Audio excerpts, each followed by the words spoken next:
So you want to add tracers to your golf shots just like the major YouTubers. Well, you've come to the right place. Today I'm going to show you how to add golf tracers to any video of your golf shots. Now in order to do this, you will need two programs. First, you'll need Adobe After Effects, and then you'll also probably need Adobe Premiere Pro. Now there's two different type of tracers to add to two different types of videos. Like on a tripod where your camera's not going to move at all, there's going to be a slightly different way to add that tracer. And the other way is when you're recording the shot on a handheld camera where the camera's a little bit shaky, or if you're zooming into the final spot of the shot. Now we will start with the tripod clip first because everything you do with the tripod clip will be almost the exact same but with more steps for the moving clip. So when you're over in Premiere Pro and you've added your clips, you've edited them how you wanted them, you come to the clip on your timeline and you right click and then you find Replace with After Effects Composition. This will send you over into Adobe After Effects. You'll have to create a new project for this. I'm just going to call it the tripod clip. And now you'll notice that your clip is automatically populated into Adobe After Effects. So the first thing that you're going to want to do when you have a tripod clip where you want to add a tracer is you'll come up here to the top left where it says Layer, hit New, and then Shape Layer.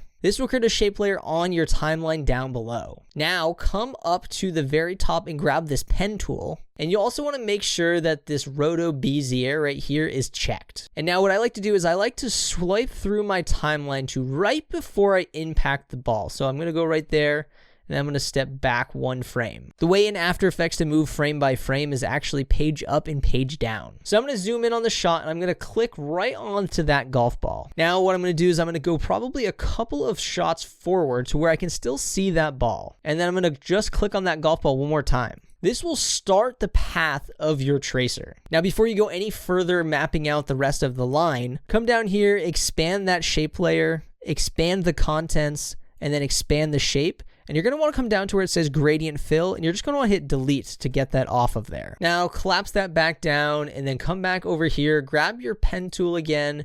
And what you're going to do is click on that last spot that you just edited. This will allow you to continue then adding on more points to your tracer. So you're going to want to zoom in as the ball goes away from you. It's going to be harder and harder to see. And again, what you're going to keep doing is you're just going to skip a couple of frames at a time and zoom in, find that ball and click right into the center of it. Now, for most golf clips on a tripod, you're probably going to lose sight of the ball. So at some point, you're going to kind of have to just guess where you think the ball is going. So I'm just going to keep going a little bit farther, skipping a couple frames at a time.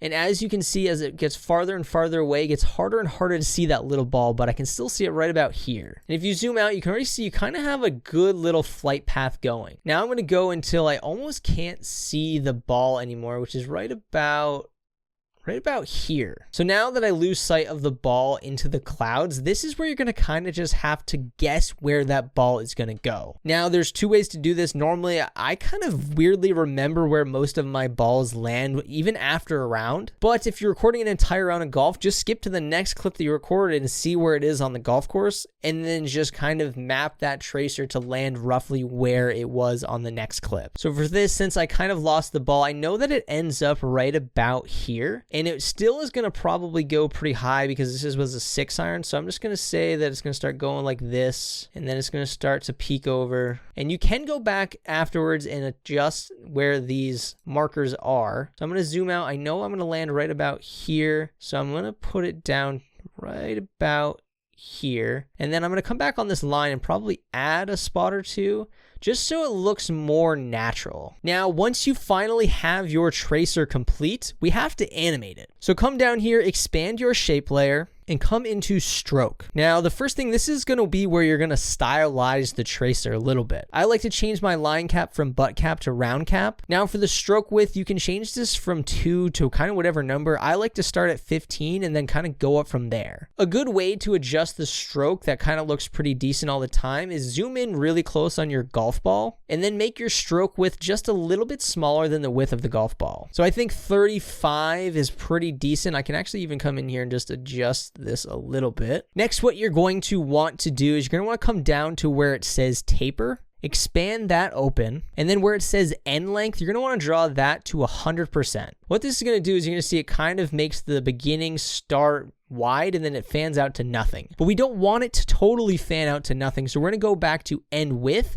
and we can draw this up until we think it looks about good. If I zoom in, I can kind of see that it starts thick and it gets smaller and smaller and smaller. And I can actually see that this looks a little weird up here. So I grab that pen tool again, click on my shape, and then I can come back in here and kind of just adjust some of these to be a little less sharp. Now the next thing we have to do is animate this tracer so it actually follows the path of the ball. So minimize all of these things and then come over to here where it says add, click on that, and then find where it says trim paths. Now expand your trim paths down. And what you're going to want to do is where it says end, you're going to want to trim this all the way down to 0. So now your paths should disappear. Now on your timeline, drag until you find where the ball is about to be hit. You can press H on your keyboard or click this hand up here so you can drag around without moving the clip. And then find almost exactly where it hits the ball, maybe just like right before it. So you can see this is right before where the ball has made impact. I'm going to go one back from where it's already hit. Now over here where it says end, you can see this little stopwatch. Go ahead and click that, and this is going to allow you to animate the path. That adds a keyframe on your timeline so that way there's nothing there. Next, you're going to probably skip forward about a frame or two and then find where that ball is. It's right here. And then over here where it's the percentage of the path, you're going to want to change this. Now this is where you can either drag it or you can put in various numbers. I like to start out by putting in some numbers just to get close to where the ball is, and then I like to drag it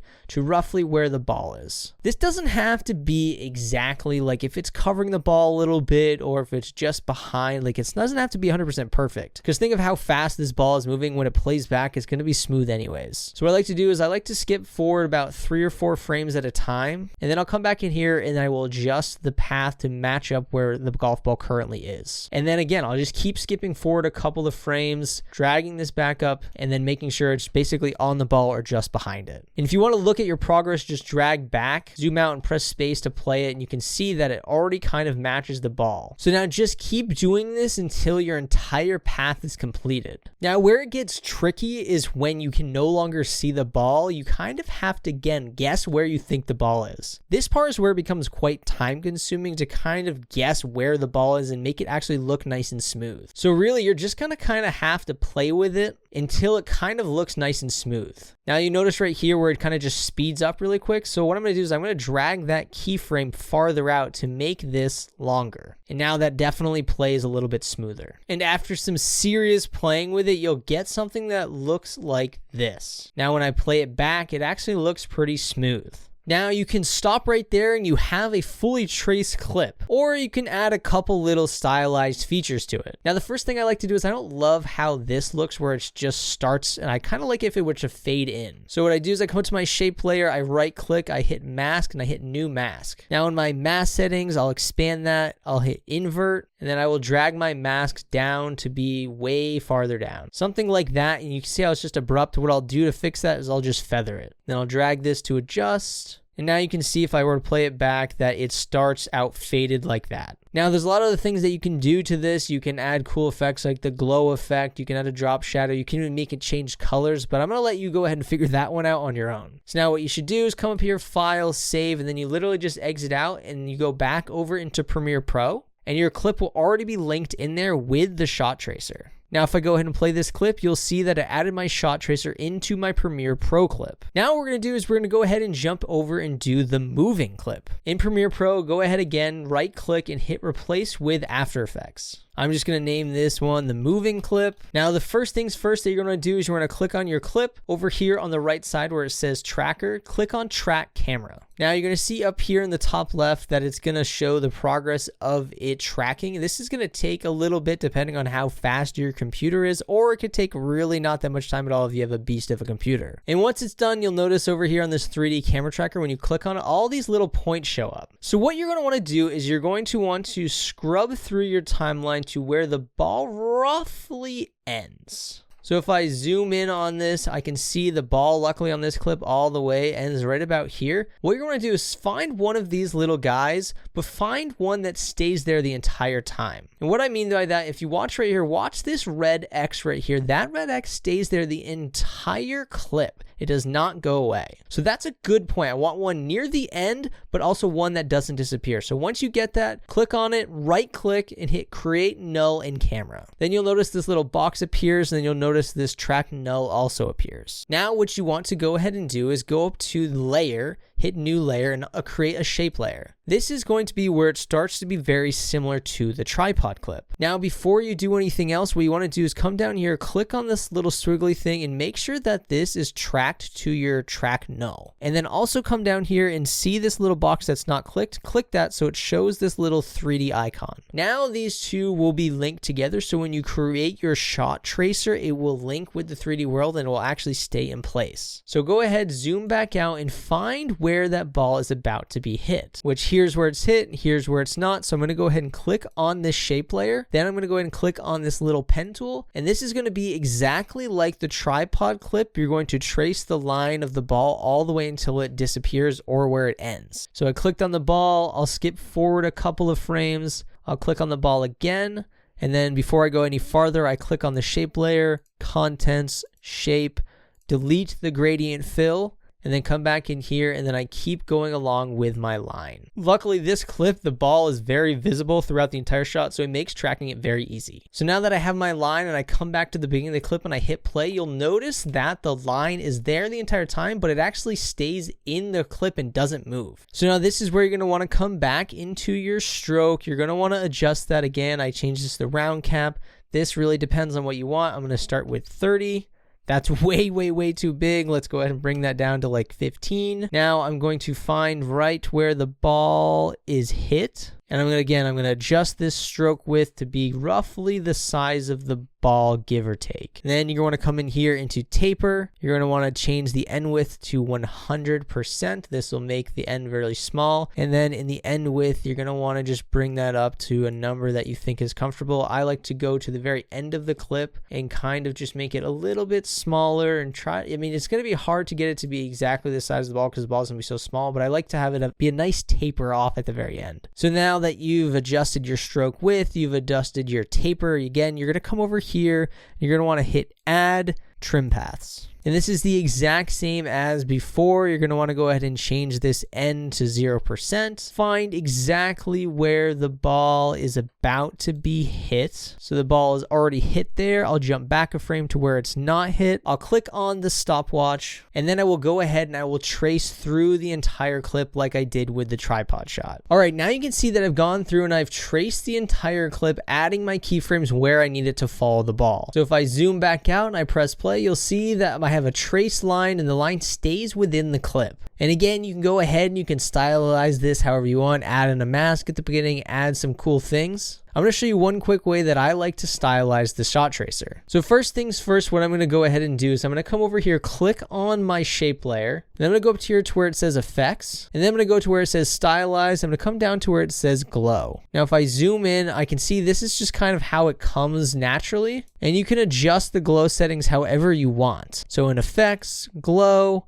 you can change the threshold of the glow. You can change the radius so it expands more or less. I'm going to go with that for the glow settings. And then what I'm going to do is I'm actually going to go ahead and I'm going to click on my layer, come up to here where it says edit, and I'm going to hit duplicate. So now there's going to be two lines. And the one change that I'm going to do is I'm going to click the top layer, go over here to where it says stroke color. I'm going to change this to a different color like white. So now you can see the white is over top of the red. And now I want my clip to start out white and then go to red. So what I'm going to do is I need to add two different masks. So on my white layer, I'm going to go here, hit mask, new mask, click on some of these points to be able to drag your mask around. You can hit control and then click, and then you can add another point, and then you can then go ahead and move around the points. So I want my thing to change from white to red right about there. And then I also want my clip to go ahead and start fading in. So I'm going to come into my shape layer, mask, and then I'm going to go ahead and I'm going to add a feather to it a little bit so that way it changes more smoothly between the two. So now you can see if I zoom in, it starts out like that and fades over to this. Now what I want to go ahead and do is add a mask to the red layer. So again, right click, new mask, control on one of these points, drag it around, and now I kind of want it to fade into the white a little bit smoother, so I'm going to get ahead and I'm going to go ahead and add another feather so that way it's a little bit more of a smooth transition. So now if I go ahead and I zoom out and I bring my clip all the way to the beginning, so now that it's rendered through on its own just playing, you can see we have a nice smooth clip that transitions from white to red. Again, I'll come up here and I'll hit save, and then I'll exit out of Adobe After Effects. Now you'll see back in Premiere Pro that the shot tracer that I just edited in Adobe After Effects is now over in Premiere Pro. So if I render both of these clips out, you'll now see that I have nice shot tracers added to my clips.